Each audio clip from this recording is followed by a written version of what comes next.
Aquí estamos, señores, como cada tarde con su espacio Conversación Franca, pero hoy una conversación franca diferente, porque contamos, como cada miércoles, con la presencia de Joaquín Alberto Ramírez, ese amigo importante que tenemos en la otra fila, pero juntos, por las mismas causas. Joaquín, bienvenido. Así, es como el yin yang. Bueno, contento de aquí compartir contigo.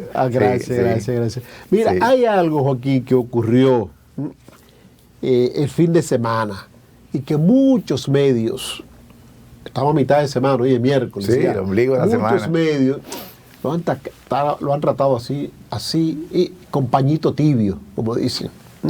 Fue algo que ocurrió en un destacamento que tú muy bien conoces y yo también lo conozco, el destacamento de Jaynamosa. Aquí los destacamentos, señores, hay 12, 15 policías, un ejemplo, pero esos policías no están ahí permanente. Una parte está patrullando, siempre se quedan 2 o 3 al cuidado del destacamento, porque en el destacamento hay armas de fuego, hay documentos, hay equipo de informática. Ya los destacamentos de antes, de ahora no son como los de antes, con lo que había una libreta para apuntar. Sí, nada. Ya hay una computadora, hay cierta modernidad, hay mobiliario de oficina.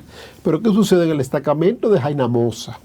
Allá en Santo Domingo Este, señores, ocurrió algo que ha ocurrido otras veces aquí en el país, pero que ocurra ahora es una muestra palpable de que la inseguridad campea por doquier. Ni aún los destacamentos de la policía sobreviven a la inseguridad ciudadana. El señor Julio Alberto Castro Roa, apodado Félix, fue aquel que sacaron un grupo de bandidos armados, fuertemente armados, lo liberaron del destacamento que estaba preso ahí. Estaba preso, ellos aprovecharon que había solo un policía en el destacamento, los demás estaban patrullando, y fuertemente armados, con armas de alto calibre, 8 personas fueron al destacamento y lo liberaron. Se lo llevaron al estilo México, al estilo película, como en las películas. Entonces, así nos dice el gobierno que la inseguridad ciudadana no es preocupación, que todo está bajo control. Yo espero que en las próximas horas la policía anuncie el reapresamiento de Julio Alberto Castro Roa, cariñosamente Félix, para que se devuelva un poco la credibilidad y que también la misma policía refuerce la seguridad en los destacamentos, que en vez de dejar a un solo policía, por lo regular dejan al raso, o un cabo ahí, que en vez de dejar eso se le llaman oficial del día, que en vez de dejar uno, que dejen 3 o 4, pero quizá todo obra para bien, como dicen los muy creyentes. Quizá hubiese estado un contingente de 3 o 4 policías y este contingente de bandidos, entre 7 u 8, se dice que por la cámara de seguridad, iban con la intención de liberar al señor Castro Roa, pues se produce un intercambio de disparos y hay un baño de sangre entre policía y civiles armados. Joaquín Alberto. Bueno, advierto que todo lo que yo voy a hablar es de especulación, no hay nada con datos en mano, con evidencia en mano, pero me luce que los que llegaron ahí conocen perfectamente bien el destacamento, claro que conocen sí, la dinámica de lo que hay ahí, saben cómo podían hacerlo, sabían que en ese momento había tan poco personal, una sola persona, y procedieron. Si no hubiera una comunicación, si no tuvieran conocimiento, creo que no se arriesgarían. Y lo hicieron. Y esto me da sospecha porque de vez en cuando, Ramón, sale una persona que dicen que es que la policía lo obliga a robarse un motor, que la persona que lo llevan a tal cosa, y hay esa combinación entre delincuente y policía, de tal manera que a veces la gente ya le tiene miedo a la policía como tal. En vez de la gente sentirse segura de tener una patrulla policial, entonces se siente que pueden ser estafados, que pueden ser hurtados por algo. Y reiteramos lo que hemos dicho en otras ocasiones aquí mismo. Hay que volver a reclasificar la cantidad de policías, en este caso, que están en otras labores que no tienen nada que ver con la misión que le corresponde, muchas veces al servicio privado, protección privada, y otras veces también de una manera supernumeraria en casa de altos funcionarios del gobierno, en tareas que no tienen nada que ver con la policía. O sea, eso es lo que yo estoy entendiendo ahora. Quizás esto debe ayudar a la Dirección General de la Policía Nacional, no sé si en eso se involucrará el Ministerio de Interior y Policía, de garantizar una custodia lo suficientemente necesaria de agentes policiales para evitar que esto se repita. Y tú me dices que eso se repite, yo en verdad... No, ha ocurrido otras veces, sí, pero en lugares muy aislados del país, pero en un municipio tan densamente poblado como Santo Domingo Este, y en un sector dentro de Santo Domingo Este, que tú lo conoces bien, Jaina Moza, con una densidad poblacional importante, que ocurra esto a las 10:30 de la noche del domingo, una hora que no vamos a decir es de madrugada, ¿verdad? Que los policías están durmiendo, que algunos se han ido de lechuza, como dicen. Entonces, no. Sí, entonces eso me luce que hay alguna combinación dentro de esa pandilla. Hay personas que conocen perfectamente bien el modus operandi de ese destacamento. Lógico, yo no tengo evidencia, pero por lo que se da, la manera que se da, me da esa impresión. Bueno, yo quiero especular un poco más profundo que tú y decir que es posible que haya existido una combinación entre policías de ese destacamento y esos bandidos. Mira, a las 10:30 no vamos a estar ahí. Una llamadita ahora mismo, que los celulares facilitan la comunicación vía WhatsApp, que no rastrean las llamadas a veces. Pero no vamos a estar ahí, ya tú sabes, fueron encapuchados para que no lo identifiquen. Ramón, de los tiempos de Amor y Germán, que ya es otra cosa. Sí. A veces se tiene radio con la frecuencia de la policía. Sí, también. Y de la mismos delincuentes tienen, y más los vinculados con el narcotráfico, oyen todo lo que pasa, por eso nunca lo atrapan, además del peaje que se paga para dejarlo tranquilo. O sea que si no el celular, a veces tiene la frecuencia de la policía, porque no hay personas que por cualquier asunto, cualquier dinerito, son capaces de cualquier cosa. Sí, bueno, vamos a esperar que, como yo decía hace un momentito, que la policía nos sorprenda y que se avise de la recaptura de esta persona que supuestamente estaba detenido, fue detenido por una unidad táctica de la policía y que estaba en un proceso ya de ser sometido a la justicia, estaba dentro del lapso de tiempo de las 48 horas. Y dicen que el tipo es un bandido de verdad, que era el jefe de eso, que fueron a buscarlo porque su jefe no puede estar preso. Eso es lo que dicen. Me parece que de verdad. Son fieles. Son fieles. Mira, Joaquín, quiero aprovechar tu presencia para hablar del nuevo fracaso del gobierno en materia de aplicación de acciones que son muy dados a anunciar cosas, a anunciar aquello, a iniciar obras, pero muy lento en la ejecutoria. Ni el censo se salvó, ni el censo se ha salvado, señores. Ese censo que por primera vez en la historia de los censos se programa un levantamiento por 10 días.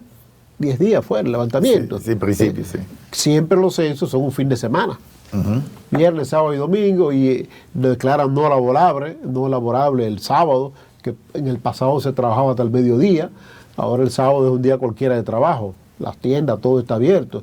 Entonces, pero esta vez se dedicaron 10 días. Fueron insuficientes los 10 días. El gobierno en el día de ayer extendió hasta el próximo miércoles, una semana más, el levantamiento de las informaciones del censo. Y según informaciones directas que he tenido con personas, amigos nuestros, familiares nuestros, que residen en lugares céntricos del Gran Santo Domingo, de Santo Domingo Este, de aquí, del Distrito Nacional, todavía por su casa no han pasado. Por la mía no han pasado. No han pasado. Mis suegros que viven ahí en el barrio La Fruta, un sitio céntrico, en la avenida Osama 248, frente a la panadería AA. ¿No han visto? Los empadronadores.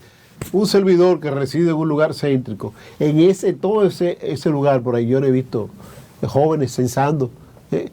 Como a 5 cuadras de ahí, vi que parece que es el centro de acopio, que llegan en la mañana, se desmontan, pero esos mismos muchachos que se desmontan en la mañana, cuando termino de caminar los observo, como 8 o 12 muchachos, no sé hacia dónde que van, pero el centro de acopio, el centro de distribución, se desaparece porque no lo he visto en las calles del sector donde resido. En tu caso... No. Ayer casualmente. Pero Ramón, tú vives en una jurunera también. Vivo en Santo Domingo Este. Un lugar asequible. Muy cerca del megacentro. Sí. El centro. Por ahí pasa la San Vicente Paúl, la carretera Mella. No son. Hay calles, ¿verdad? Hay calles asfaltadas. Y entonces no pueden decirme que no han podido ir a la casa de Joaquín. No, y me puse contento que yo vi una joven con un chalequito azul y una gorra. Y yo, ya van a censar en mi casa. Pues yo creo en eso. Yo también. Yo te creo. En ese levantamiento es importante para el Estado Dominicano saber cómo planifica. Pero Nananina, quizá ella llegaba de operar en otro lugar, y pasaba por ahí, quizá hay una persona que viva por el sector, pero no estaba en una misión de encuesta. Y yo diría lo siguiente, Ramón. Fueron 13 días que se dieron originalmente. Hoy yo estoy muy especulativo, yo estoy de ciencia ficción. No estoy como en el mundo real, sino en la ciencia ficción. Quizás fue importante toda la formación que se preocupó el profesor Juan Bosch de darle a un partido político para prepararlo y que llegara al poder. Independientemente que ahora estemos verde y estemos morado, pero venimos del mismo tronco. Y eso ayuda a que cuando usted esté en el Estado, siempre planifica. Yo creo que en esa escuela, y yo creo, Ramón, que cuando tú has desempeñado funciones públicas, lo primero que a ti se te ocurre es siempre un plan. Claro, porque uno le enseñaron a trabajar no de manera improvisada, no de una manera espontánea, sino en base a una estrategia. Claro. Y hacer eso. Entonces, esto te indica cuando te llega gente sin ningún plan en su cabeza, que se ve obligado a hacer una acción como esta tan importante que se da cada 10 años, debe ser cada 10 años en el país, y como tú dices, un tiempo prolongado y extender más todavía los días para hacerlo, y de quejas todavía que se dan de que no han recibido la dieta que le corresponde. Eso genera, y nos pasó también en la gestión nuestra, dificultades porque la gente no lo hace por amor al arte. Por más patriotismo que tenga, la gente tiene necesidades y eso debe resolverse. Pienso que de principio, de origen, no hubo una buena planificación, debió aumentarse la cantidad de encuestadores de forma que eso se resolviera en 3 días. No hay necesidad de hacerlo en tanto tiempo. Suerte que los datos, como se tratan del universo del país, bueno, que duren 15 días, que duren 20 días, no cambian tanto. Porque no es una encuesta electoral. Estamos hablando de la población nuestra, cómo está distribuida, cuál es su nivel económico, cómo está disgregada por sexo, por edad, etcétera, que son datos interesantes para que el Estado Dominicano cumpla su estrategia nacional de desarrollo, que casualmente o casualmente no, fue establecida en la gestión del Partido de Acción Dominicana. Siempre he dicho que el mayor aporte que ha dado el PLD no ha sido ni elevado, ni túneles, ni nada de eso, sino dar una mirada de mediano plazo al país. El país no tenía mirada de mediano plazo. Aquí tú te das cuenta que cada quien llegaba e inmediatamente para dar su impronta, para dejar su sello, aunque estuviera bien algo, lo cambiaba. Para que se dijera, no, ahí pasó Joaquín Alberto Ramírez. Entonces ya hay una ruta trazada que pienso que el país, la sociedad dominicana, debe evaluar a los gobiernos en base al cumplimiento de esa ruta.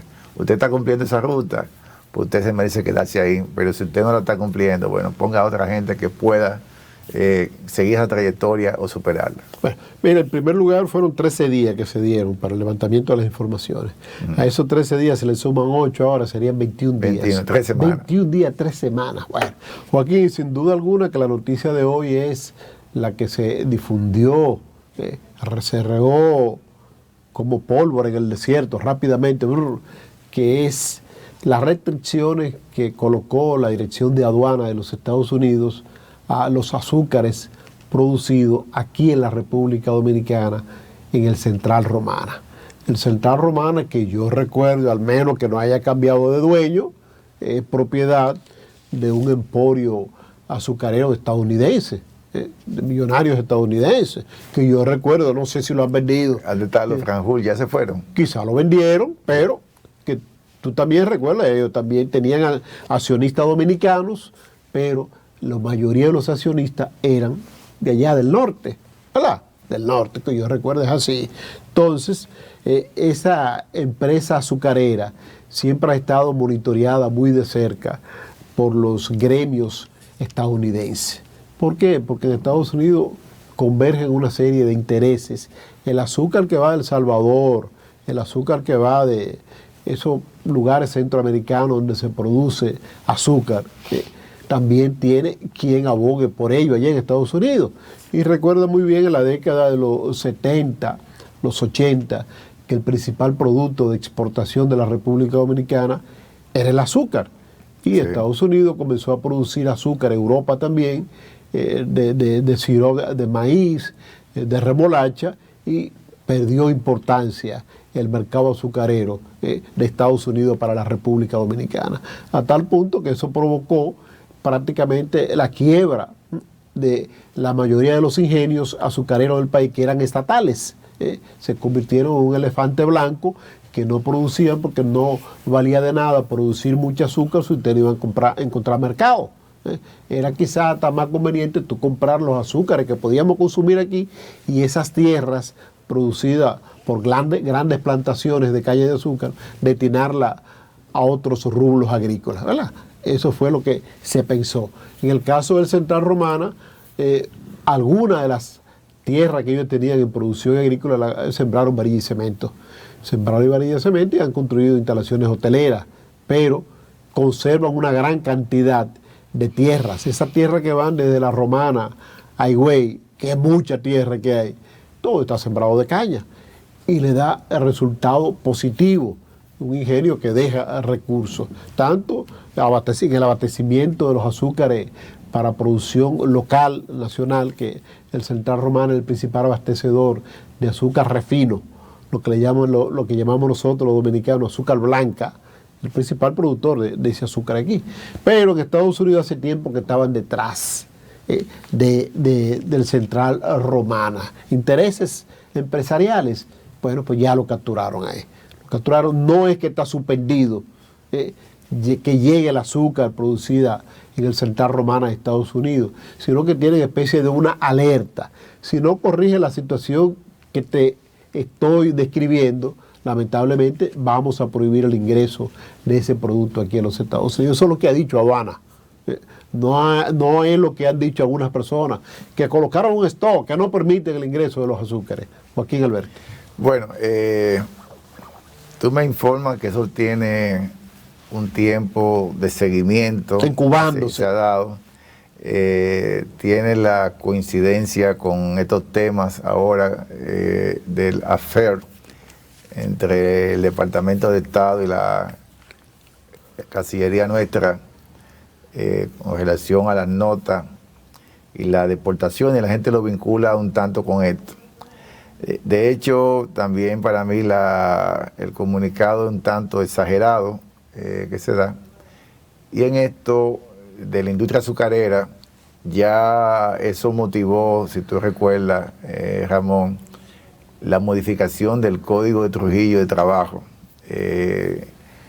Código por la presión internacional y la labor que había hecho el padre Hartley y Ricuá, el padre Ricuá, de denuncia del maltrato a los braceros y en las condiciones de trabajo que estaban, presionó mucho al gobierno de Balaguer y se logró cambiar el código de trabajo con una figura que tú bien conoces, que es Rafael Alburquerque, que fue vicepresidente después, posteriormente, de la República, y que duró un tiempo bastante prolongado como ministro de Trabajo. Recuerdo que en el 96 fue el primer nombramiento que había hecho Leonel Fernández, lo había anunciado antes de... generalmente los presidentes dominicanos no anuncian, como en otros países, con tiempo, quienes serán su ministro, secretario de Estado, pero eso fue anunciado con tiempo. Y esa primera gestión, 96-2000, le dio continuidad a lo que ha hecho Rafael Alburquerque anteriormente.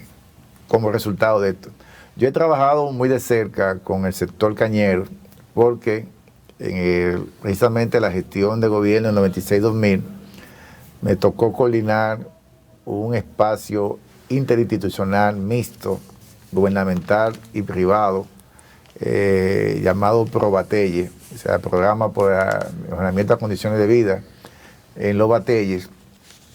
Pude ir a muchísimos batalles del país, tanto de Puerto Plata, de Monte Plata, de San Pedro de Macorís, no tanto de la Romana, precisamente por la condición privada que tiene. Y a veces uno se sorprende que en este país, que Juan Bosch dijo que no existía feudalismo, las condiciones que se dan es como si fueran feudales. Con una verja perimetral de todo el área, y allá adentro no funciona el Estado dominicano, funciona la empresa y determina todo la empresa. Todos los servicios lo determinan ellos, en términos de electricidad, en términos de saneamiento, de instalaciones sanitarias, etcétera, todo lo hacen ellos. Yo realmente me sorprendí y dije, bueno, pero miren, hasta esta verja se detiene la acción del Estado. Pensé, como en toda parte del país, usted va a su centro de trabajo, pero cuando retorna, usted se siente en libertad, pero ahí no, ahí la gente está con casita preparada, con lo mínimo, la gente duerme, ya no son los barracones que uno conocía, que era de una sola habitación, porque cuando se concibió, se pensó un muchachón soltero que llegaba de Haití, pero que resulta que el muchachón después se casó y tuvo hijos, y en ese mismo espacio, entonces tenía que dividir con una cortina su habitación para convivir con la esposa y tener los hijos allá. Entonces, son muchas situaciones que se dan.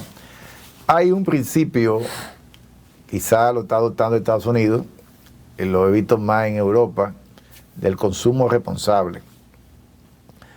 De hecho, eso yo lo planteé en una oficina pública, planteé el tema de compra y se me asustaron, más nunca los directores se reunieron. Fue mi última propuesta y no sé qué pasó, y los 3 años restantes de esa gestión nunca hubo una reunión de directores. Pero el consumo responsable se refiere a que tú no le compres a todo aquel que viola las leyes laborales, que tú no le compres a todo aquel que te utiliza el trabajo infantil, que tú no le compres a todo aquel que contamine el medio ambiente.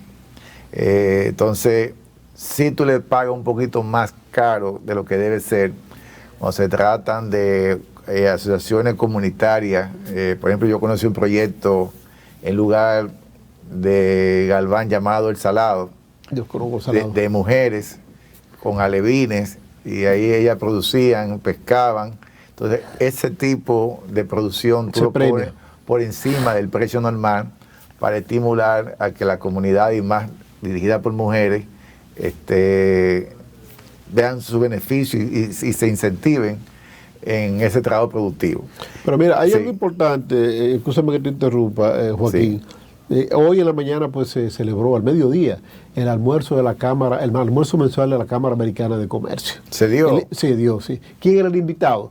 El señor Robert Thomas, el encargado de negocio de la Embajada de Estados Unidos. Por lógica, los medios de comunicación lo abordaron. Habló y lo abordaron sobre este tema. Él dijo que el Central Romana, tal y como yo le había dicho, no había leído esta información porque ahora es que sube, el Central Romana tiene largo y desafortunado historial de no tratar bien a sus trabajadores.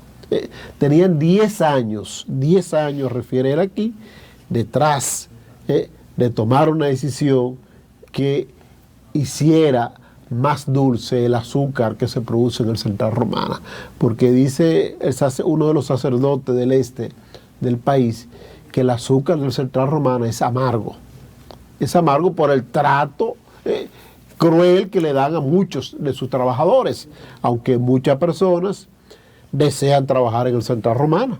¿No recuerda que eso era un deseo? No, pero no creo que para ese tipo para áreas administrativas. No para cortar caña, quizás para áreas administrativas, sí, porque, ¿verdad? Recuerda, Ramón, que... Oye, más de 10 años tenían detrás de ellos. Que por violación de los derechos humanos. Jorge Blanco, el gobierno de Jorge Blanco, una situación de diferencia con Haití. Haití se negó a la contratación de raceros y no resultó poner a los dominicanos a cortar caña. A los 4 días, 3 días soltaron la actividad. Bajó la producción. Generalmente porque uno habla del tema migratorio, pero la migración ocupa trabajos sin calificación que ningún nacional quiere prácticamente. Y ellos, por las condiciones de vida, porque significa para ellos un ingreso 4 veces mayor que su país de origen, lo acepta.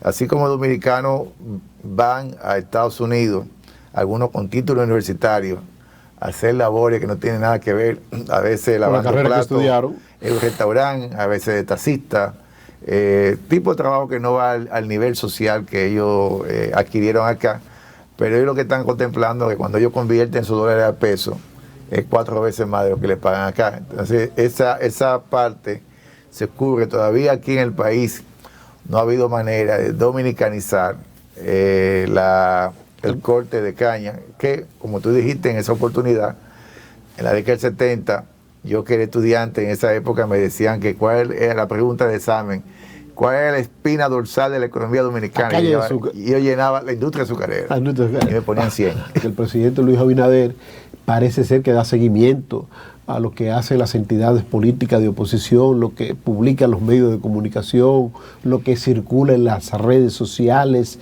los medios televisivos como este.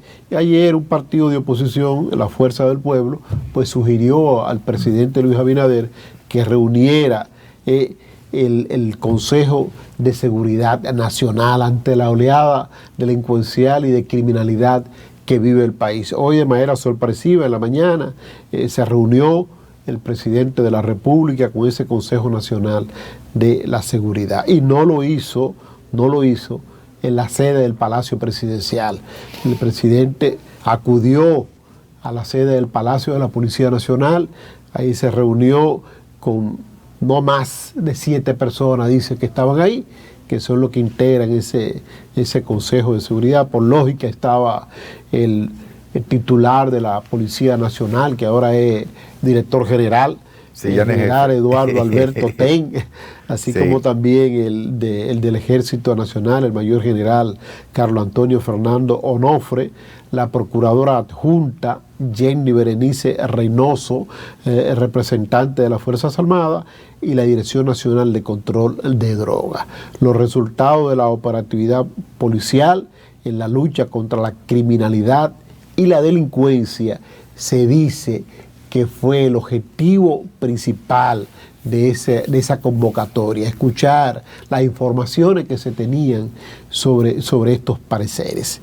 Vamos a ver qué dice luego el vocero de la Presidencia de la República, el señor Homero Figueroa, ya que quien dijo estas cositas, como dicen en los programas de radio, fue el vocero de la Policía Nacional, el coronel, mi amigo Diego Pesqueira. Joaquín. Bueno, y sancarleño como yo. Sancarleño, luchador, luchaba en lucha olímpica. Sí. Luchador olímpico, sí. Bueno, miren, en verdad, yo lamenté cuando se reformó la ley orgánica de la Fuerza Armada, que se contempló tener un civil a la cabeza del Ministerio de Defensa, y de buena primera eso lo borraron y dejaron, como siempre ha sido, un teniente general. ¿Por qué un civil y no un militar debe dirigir la Fuerza Armada, y por qué debería ser realmente en la práctica el ministro de Interior, no el director general de la policía, quien dirige los cuerpos policiales? Por algo bien sencillo. Militar y policía se le ha dicho que no son deliberativos, que su función es obedecer a la autoridad civil legalmente constituida. Y generalmente estos funcionarios resuelven con un monosílabo: sí y no, sí señor y no señor. Y cuando se discute el presupuesto, el ministro de Defensa, el teniente general que esté, independientemente de que sea la Díaz Morfa, lo que le pongan eso es, y listo. Ahora, un civil, si tú fueras el ministro de Defensa, civil, tú regateas, y el presidente, con eso no se cumple la estrategia de defensa, presidente, comienza tú a pelear, a ver si te agregan 2.000 o 3.000 billones más que te hacen falta para tú poder practicar lo que necesitas en el ministerio. Entonces, por ahí yo diera un buen auguro de que eso va a funcionar, pero generalmente en ese mundo militar se abusa precisamente de esa cuestión de la jerarquía. La gente obedece al jefe, no importa que cumpla con lo que dice la Constitución o la ley o no, le obedece, porque de no hacerlo, entonces la pagará bien caro. Y no son órganos en los cuales fluyen las ideas. No creo que el problema se resuelva por ahí. Los problemas nuestros son más graves. Hay un tema de exclusión social, aunque no te diría que es el determinante tampoco, en el cual los famosos nini, los que ni trabajan ni estudian, son la materia prima de los delincuentes. Cuando tú observas quiénes están delinquiendo o quiénes están en conflicto con la ley, que ahora tiene un nombre más elegante, son menores de 25 años de edad, entre los 16, 17, 18, y a veces para el narcotráfico son preferibles los menores de edad para asuntos de el transporte, de las porciones, porque entonces les tocan menos años precisamente por ser menores de edad. Entonces, independientemente de que el presidente haya cogido la propuesta de reunir de la fuerza del pueblo, me sorprendió también porque, y voy a darle un punto a su favor al presidente, que la tendencia de los jefes de Estado es hacerlo ellos, pero no demostrar que acogen y son flexibles ante el llamado que haga la oposición, en este caso la oposición verde, que hay dos grandes opositores, verde y morado, de dar ese punto al presidente Abinader desde el punto de vista de tener esa actitud de flexibilidad. Ahora, no creo que ese sea el mecanismo, es un poquito más profundo el tema. Si te da por el sistema escolar nuestro, no sé si las estadísticas cambiaron, pero de 100 que entran al primero de educación básica, uno solo llega a la universidad. En el camino van desertando, y por esa razón el gobierno ha tenido que implementar la tanda extendida, poner el desayuno, poner el almuerzo, poner merienda, todo tipo de medidas que puedan ayudar a ver cómo mantiene estímulos colaterales para mantener los estudiantes llevando su curso lectivo, porque la tendencia que hay es irse temprano a dedicarse al trabajo, aún menor edad, y fundamentalmente en los varones. Entonces, yo, por ejemplo, que doy clases a nivel universitario, tengo sesiones de 25, de 20 estudiantes y 18 mujeres, 2 hombres. Sí. La matrícula estudiantil universitaria hace alrededor de 12 años, un 62% era femenina, un 62%. Sí. Y estoy casi convencido de que ha aumentado un poco más. Ha aumentado, posiblemente esté oscilando ya el 65% femenino. O sea que las mujeres entonces están en la sala universitaria y los hombres en los puntos de apuesta. Y en la producción, buscando negocios alternativos, están en cursos técnicos, emprendedurismo, como se le llama, poner un negocito de arepa, de yaniqueque. Ok. Pero bueno, esperaremos las decisiones de este consejo, pero nuestro país, el gran problema con el problema general de todo el mundo no está en las medidas que se adoptan, es la ejecución. La ejecución. ¿Cómo eso es lo que nos falta a nosotros, lamentablemente. La ejecución, la planificación y la ejecución de lo que se planifique. Porque recuérdate que este gobierno adolece de las dos cosas. No ejecuta porque no tiene planificación. En puntos tan importantes como la seguridad ciudadana. No tiene planificación. ¿Cuál es el plan? Buscaron a uno que fue alcalde. Buscaron a ese que fue alcalde de los Estados Unidos. Lo trajeron aquí en plena campaña electoral. Pero tú has visto el hombre aquí, ya siendo Luis Abinader el presidente.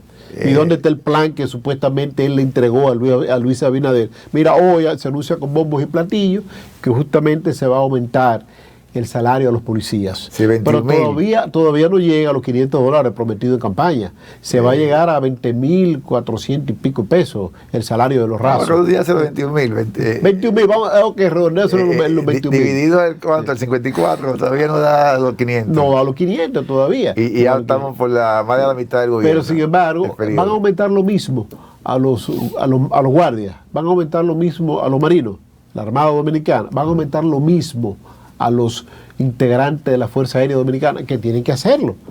Tienen que hacerlo obligatoriamente, porque no solo son los policías que van a los supermercados, no solo son los policías que se usan como parte del equipo de seguridad preventiva del país. Fíjate ahora, por ejemplo, en diciembre se conforma la famosa patrulla mixta. Yo recuerdo en la década de los 70, los 60, que el policía ganaba un poco más que los guardias. Ganaba un poco más porque mi papá era policía, ganaba 90 pesos. Cuando los guardias ganaban 75 o 65, me parece. Pero después se igualó, porque habían los celos que se dan en los cuerpos K13. Bueno, pero entonces eso que lo resuelvan los policías, decían los guardias cuando lo ponían a enfrentar situaciones, que lo resuelvan los policías, porque ganan más que nosotros. Además, siempre ha existido esa quiquilla, porque los policías andan armados. Un revólver, ¿no? De raso. Ahora es que veo rasos que andan sin armas. Y sin embargo los guardias no, ni los marinos. De oficial hacia arriba que usan armas. Entonces, anteriormente pues llamaba mucho la atención el uso de un arma. ¿Te acuerdas? Sí, eso vino una táctica de Napoleón aplicada por Balaguer. Napoleón mantenía a 2 ministros siempre en choque. A Tolerón, que era canciller, y a Fouché, que era de interior. Porque cuando él salía en una campaña, una batalla por ahí, y duraba 1 mes y medio, mientras ellos estuvieran peleando, eso estaba seguro. Estaba tranquilo. Sí, pero una vez se reunieron los dos, Talleyrand y Fouché, y él llegó en bola de humo. Entonces, Balaguer mantenía un contrapeso en aquella ocasión entre Pérez y Pérez y Neyni Balseija. Y lo movía, a veces uno jefe de la policía, el otro de la Fuerza Armada, y a veces hacía la rotación. Pero siempre se mantuvieron en choque, e incluso el primer gobierno de Antonio Guzmán, del PRD, después de los 12 años, se alió con el sector de Pérez y Pérez. Por eso fue una sorpresa para la gente que el canciller de la República fue Milo Jiménez, que era canciller de Balaguer. Le falta solo $100 y pico para llegar a los 500. A los $500 los policías rasos, con el aumento que se anunció en el día de hoy para los policías, y que lo anuncian justamente faltando 2 días para el pago. Hoy es 23 y dice que lo van a cobrar el 25 ahora. Pero El viernes. retroactividad. No, efectivo el mes de noviembre ahora. Bueno. Efectivo. Vamos a esperar que sea así. Vamos a esperar que sea así. Y que esos beneficios colaterales que dice el gobierno dominicano que reciben los policías, que sea una realidad. Nosotros hemos abogado porque los policías tengan beneficios colaterales. Por ejemplo, que un policía, según dice el realitamiento de ellos, cada 4 años debe recibir un ascenso. Ingresa como raso, a los 4 años es raso de primera clase, que yo creo que ya eso no existe. Ya no. Es cabo, ya de una vez cabo. Cabo, sí. Bueno, en 4 años más puede ser sargento y sigue escalando hasta que al término de 20 años pues puede ser un oficial superior, ¿te das cuenta? Producto de que cada 4 años se van haciendo escalamientos. Nosotros hemos planteado también desde esta tribuna que nuestros policías necesitan tener un estímulo para ser buenos policías. Se debería buscar, por ejemplo, que al término de su segundo realitamiento, 8 años, pues que califique ya para optar por un financiamiento de viviendas, porque hasta los pajaritos quieren tener un techo propio. Fíjate cuando va a poner huevo, el ave, busca ya son niditos. Sí. Entonces los policías también merecen un techo propio. Joaquín, para cerrar, que bueno, ya casi... esa parte me toca un poco porque tú sabes de eso, que fui su secretario Interior y Policía. Sí. Lo que sí observé es que en eso hay una mafia para los ascensos. Los ascensos no se dan en base al mérito, sino de que en base a lo pegado que tú estés. Hay unos chelitos que llegan, entonces ahí te incluyen en esa lista y te dan el rango. Desde el tiempo de Trujillo, que yo conozca, el mérito de un policía o un militar es hacer lo que le diga el jefe. Si el jefe se le mete un capricho, es decir, le da un tiro a fulano de tal y se lo dan. Sí, señor. Y entonces, bueno, como él es obediente y es disciplinado conmigo, pues entonces yo lo compenso con un ascenso. Pero no en base a destreza, puntería, agilidad, capacidad investigativa, en ese tipo de asuntos. Es por eso, y por eso se ha manejado tan mal los cuerpos castrenses nuestros, porque es por los caprichos, no en base a un mérito de un buen policía o un buen soldado. Pero vamos a esperar que sí se llegue el momento en que se valoren los méritos de los policías, como se están valorando para la oficialidad. Tú puedes ser oficial si eres diplomado de Estado Mayor, en el caso del Ejército. Hay que meter civiles hasta el fondo. Hasta el fondo.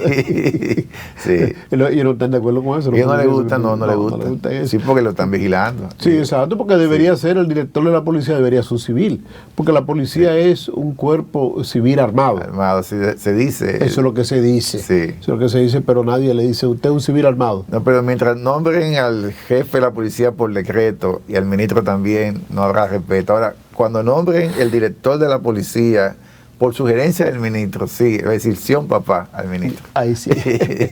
Bueno, papá, sí. Ya finalmente vamos a esperar que Joaquín esté con nosotros ya en la próxima semana, como cada miércoles, en Conversación Franca. Y a ustedes les esperamos mañana en una nueva entrega de Conversación Franca por Su Mundo TV. Ya.